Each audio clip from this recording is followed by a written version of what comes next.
Marilyn Monroe avoided the casting couch, fought to shed sex symbol status.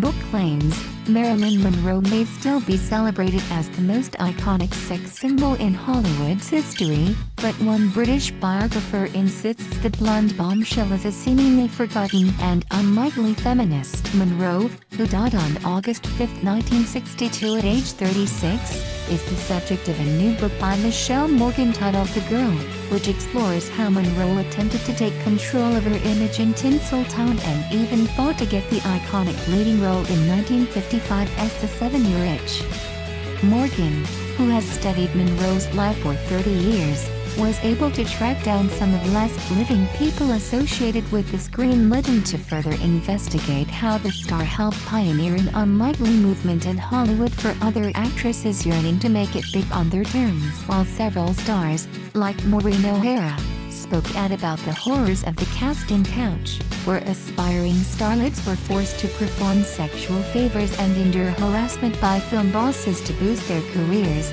Morgan claimed Monroe escaped this fate. She had said that she never fell for it.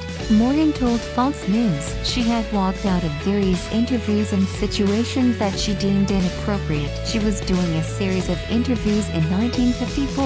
At that time, she really wanted to write her autobiography, but in the end, she decided not to go through with it because it had been leaked out to the British press. In the mid-1950s, Monroe spoke out about being harassed by an executive whom she did not name. She was very intelligent about that, to keep his name out of the article. But she certainly did speak about it, Morgan said. She was never going to let herself be victimized. She spoke about it and as a result, inspired other people to speak out. She was one of the only actresses in Hollywood at that time who was speaking out about that. Morgan added, "I think based on the things she said herself and the outspoken way she approached Hollywood, I personally don't believe she was ever a victim of the casting couch. I think she was able to walk away." And Monroe, who was reportedly abused as a child living in a series of foster homes and an orphanage, was determined not to suffer again as an adult. "I think a lot of that impacted her approach to the men in Hollywood, the bosses who had power, who refused her things. She hated the misogyny of the whole thing." Harassment in Hollywood wasn't the only hot topic on Monroe's mind.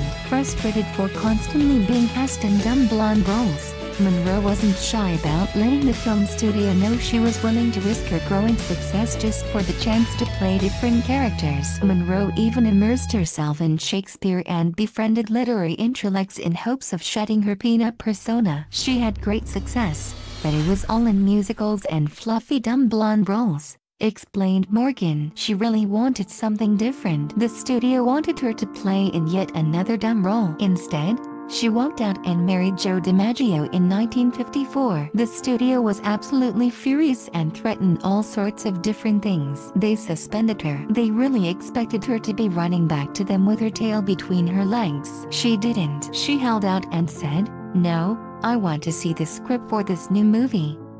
But when she did see the script, she said, "No, I'm not interested," and sent it back. So the studio suspended her again. But there was one role Monroe was eager to play, that of the girl, in The 7-Year Itch. The film, based on the popular Broadway play, told the story of a faithful husband, Tom Ewell, who becomes tempted by his new beautiful neighbor Monroe while his family goes away for the summer. The studio didn't budge. There were lots of negotiations, and it turned out that if she agreed to be in the 1954 musical There's No Business Like Show Business, there would be a big chance she would be given the girl, said Morgan. So it really came down to a compromise. But it was a huge fight. Her walking out led to the role of the girl, and that was a huge achievement for her. The scene in which Monroe's white halter dress blows over her hips as she steps onto a New York subway grate made her an icon. And while some may believe the actress was exploiting herself, Morgan said she was proud of making a bold statement. "I think she enjoyed the fact that she was an attractive woman who had an effect on other people, not just on men, but on people around her. I think she really used the skirt scene to get out of these dumb blonde roles and as a way of getting power because she worked so hard to get it. And at the end of the day, it was just a scene for a film, a very successful one."